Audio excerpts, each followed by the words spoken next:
Welcome back, everybody. We're at Park Inn by Radisson, and we're talking all things finance and saving and investing. And I've got just the perfect person. That's Alex in the building. But before we dive back into the conversation, we asked some of you guys what your biggest challenge with saving and investment is, and this is what you had to say. Saving and investment, what is a challenge to most of us? Let me talk about youths particularly. Is finding what is really good for you, your skills. Skill-wise, most of us don't know what we are good at. We tend to copy or emulate those we call our stars, our heroes, not knowing that inside us, there's something that we can do. There's something unique that separates us from the rest. And also another challenge as youths also is finding someone who can support us financially. Because most of the current generation, we've lost trust from our parents and the society at large. So most people are not good giving us that money to start with a business because we don't even have the experience in the first place on how to handle this finance. Quicker that amount so that you can reach the target that you want for maybe to buy for the property that you need. It's also a challenge because normally the economy has a rise. Well, when it comes to investments, there's a lot of, the economy is not doing good. So, and the market has been opened up to so many things whereby you invest in something, tomorrow it's all gone. When it comes to saving, SACCOs are doing good, but some are fake. You know what is happening to Ekeza, so it's a 50-50, yeah. I am retired right now, and what I did when I was younger is to save with the cooperatives, like the teachers' cooperative, and also normally now I go to the institutions that give good interests, like Britam, because they have a very nice program, like Saiton. A few others have quite very good programs. So I used to save with them, and I still do save with them, and they assist me when after retire. It's very frustrating because you're trying to save, and then other needs come in, like paying rent, paying school fees, money for leisure, and you find out that you don't have money to save at all. When it comes to saving, actually, I go through a lot of challenges because you find that I've got a lot to do with money. There's a lot of activities to spend on, like school fees and development and other activities. So you find that whenever I plan to save, an emergency comes up. You find that you may have a problem. Maybe like you may have something like a funeral, or you have to help a friend somewhere. So you find that coming up with that money to save it, sometimes, if you decide to save like 10%, sometimes you may end up saving zero because of the budget that you incur every day.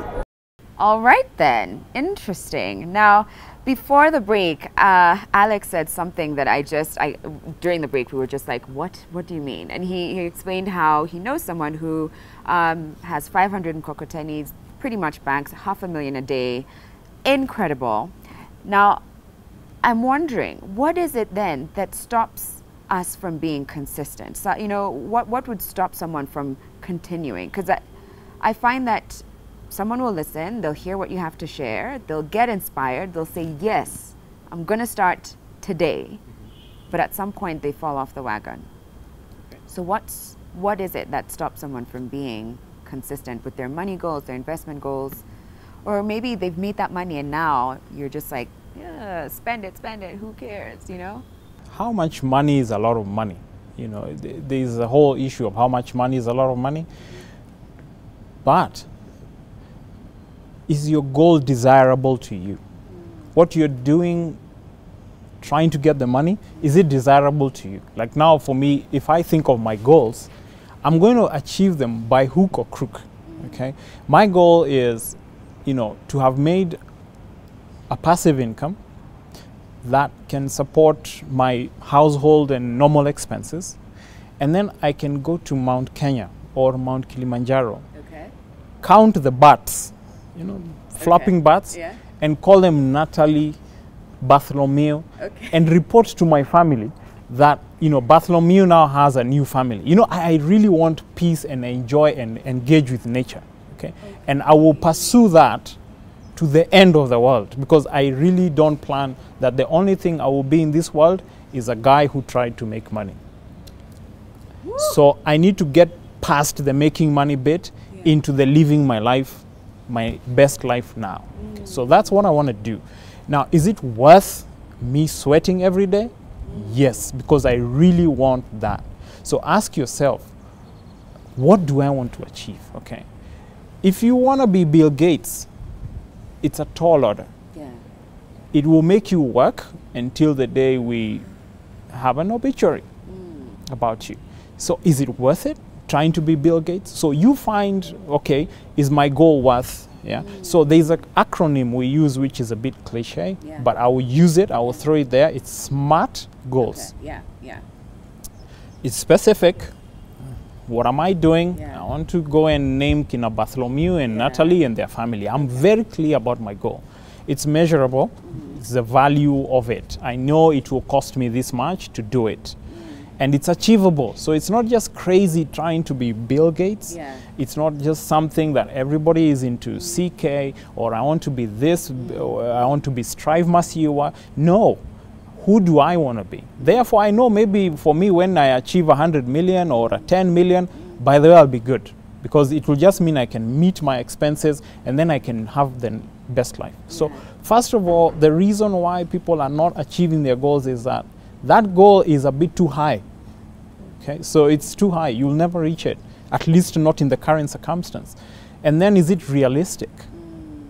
You know, if you say, I want to buy this nice hotel, is it for sale? Right. You know, the goal can be unrealistic. It will not happen, you know. And then you have to do things which are realistic. I will buy a nice apartment in a certain location. It's available. My resources can kind of drive me towards that direction. So it motivates you, you know. The realism motivates you. But most importantly, it's time bound. I know when. So even when I'm putting my resources, I look at them, I know, I can do this by this time. And that achieving one goal helps you motivated towards it. But you find maybe when we make our New Year's resolutions, some of them are not realistic. They're just ambitious to shock everybody that this year I'm going to do something different. So ask yourself, is it realistic to expect that this year I'll buy or I'll do and my resources don't allow me? How do you then balance between this other acronym, BHAG, Big, Hairy, Audacious Goals? So how do you balance between that big goal, but also all those things that, you know, you are specific, it's measurable, achievable? So it's time bound and activity based, okay? So there is also the bit where you have activities that are driven towards that very scary goal. I mean, I have another very scary goal, which I must achieve in this world, okay? I have it because it really makes my existence worth the while. But if I even talk about it here, there are people who will say, that guy is insane. But let me tell you, there's also the bit of the universe conspiring to make it happen. In fact, when I spoke about that goal, I found people who want to participate in it. And I thought, okay, maybe the world is ready, I'm the one who's not ready. Okay, so there's that bit of making yourself ready. Why I'm not ready is because if I speak of a very big goal and I've not sorted the smaller ones out, you know, guys will ask you, so what have you been doing? Or they will see the genuineness of me wanting to achieve that goal is not there, because probably I'm driven more by the money than the reality of wanting to succeed and help other people. So what you want to do is that you realize the bigger goal always involves other people. And when you involve other people, the last thing they want to hear is you want to make money out of us. They want to hear that, listen, I have got my things going on, but this is special to me. And that's the bigger goal, because the bigger goal always involves more than you. It's gonna take more than what you think about. Oh, I love that. So once you've sorted you, or you're sorting you, the bigger goal now everybody comes in. And I'll tell you, I've been invited to places where I should and I cannot take myself because I mentioned the a few things I want to do. I want to help some people. My interest is in the family space. How am I going to unite these families, and I'll do these things and I'll make them happy to share their time together. And somebody tells me, Alex, I'm ready to invest in that when you're ready. In fact, can I put the investment now? I can put X millions into it now. But then I realize I'm not ready for it, because I could take the X millions and then they start sorting my problem on this other side. And that's what happens with the whole, you know, ethics and stuff. You know, your ethics will be mixed up because your goals are not yet achieved, and you're trying to preach something big. So you must have the big goal, but you must also be sorting your own smaller issues first. Otherwise they'll cloud the situation. So now I want to break it down to specifics, and I'm going to give you figures, say someone's income bracket, and I want you to try and help us identify how we could save within those different income brackets. So for example, someone's earning 50,000 shillings. 15,15? No, 50. 50, all right, 50,000 shillings. Given all their expenses, maybe they've got an apartment somewhere, they're living somewhere, and they're paying their bills and going to work. They probably in a month have left over, say, under 10,000, maybe 5,000 shillings. What would be the best way to build that money, to see it grow? All right, so at this point, your resource is time. Okay. And the way to do it, you'd normally be working through a savings environment. You'll be building your leverage. Leverage. Okay. So what you're doing is building a habit, because once that habit shows about you that you have the capability to be patient and very orderly about things, there are people who want to give you more money to work with. So I would be having a savings culture. I would be putting it, I would not hurry to achieve my goals which make me borrow at that time. I would be saving because, for example, I would be putting it in the circle. I would be putting it in a saving with a bank. I know I may not get the highest return out of it at that point, but I'm doing this for leverage. And then I would also be investing in myself, knowledge. I would be reading about my interests, so that when I get to a certain point, despite the pressure, and pressure is good because it will make me stick to the thing I'm targeting, I will then happily walk to the environment where I've been saving and tell them, listen, I have identified this opportunity, and this opportunity can give me an income. And what will these guys do? They will go and look at your discipline in saving and tell you you can borrow, and therefore you can take something and you take a 200,000, start a butchery, okay? And this butchery, I can buy the cow for 15,000 and I will sell it for 30,000. Got it. So now you don't have a money problem. You have a leverage problem. Credit, build your credit score, that somebody is happy to give you money because you're disciplined. Okay, I hear you. So that's a guy with 50. I would basically be starting there small, saving to build my leverage, my credit. Okay, so let's jump to someone earning double that, 100,000, and maybe given their expenses, it's not that high, and what they're able to put aside every month is 25,000 shillings. I don't know, for some reason that's just, you know, what they're able to put aside. So what then, 25,000 shillings a month, where would you then direct them? All right, the 25,000, I first want to, I always work with goals, okay? So at this point, if I'm earning 100,000, I would have looked at my goals. But if we are talking about investments, I must ask myself, is this a short-term, long-term investment goal decision? That question I always ask myself, so that whatever I invest in, I'm very clear when I need the return. Okay. So if I'm talking of a medium-term situation, because at this point I must be thinking, I must work with time.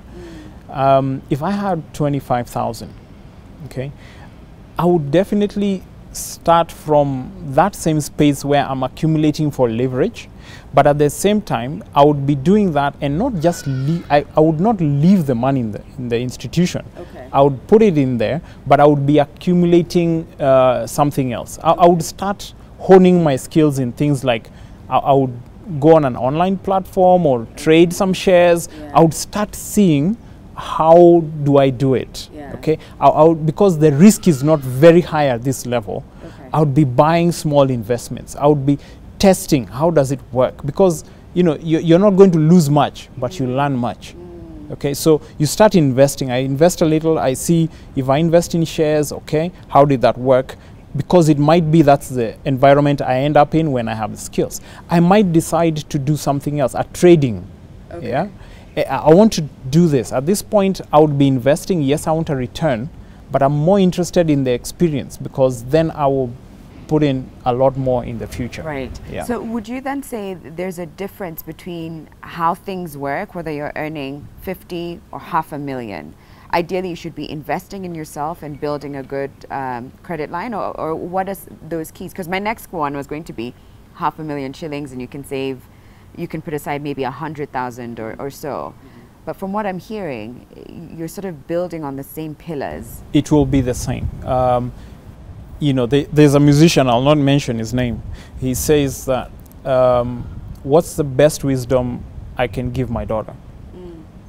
It's not necessarily how to spend money or how to make money, it's how to build credit. What? Because the richest institutions in the world are banking institutions. So if you had a good idea that is bankable, there is money waiting to be put in it. So I would be investing in my knowledge first as compared to somebody else's business. That's where I would start, honestly, because the most passionate business is the one I run. That's the one I'm sure will give me a return, because passion gives more profit than the drive just for pure profit. The passion is where it is. So if I was investing, if I was to start somebody, I would tell them, yes, start building your credit score with an institution. But more importantly, take some of the investment and test some of the other investments, because you must diversify. You not be the only opportunity. Right. Okay. Eggs in basket. Yeah, you must diversify. Look at, okay, so what other investment opportunities exist? Yeah. That's why I said practice investing like, you know, you're a rich person, but also stay down enough knowing that you're still learning. Right. All right, still low enough knowing you're still learning. So don't take big risks with your own money. Yeah. Okay? Okay.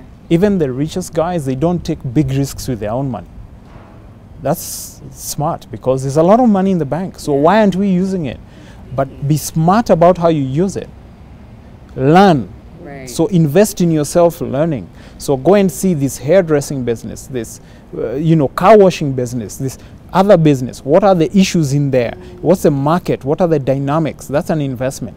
Alternatively, of course, if you want a passive investment, because we are now talking of active strategies, the passive thing is I would be going and investing, of course, in very simple spaces where I don't need too much of my time finding out what happens. I don't have the time to do this business thing.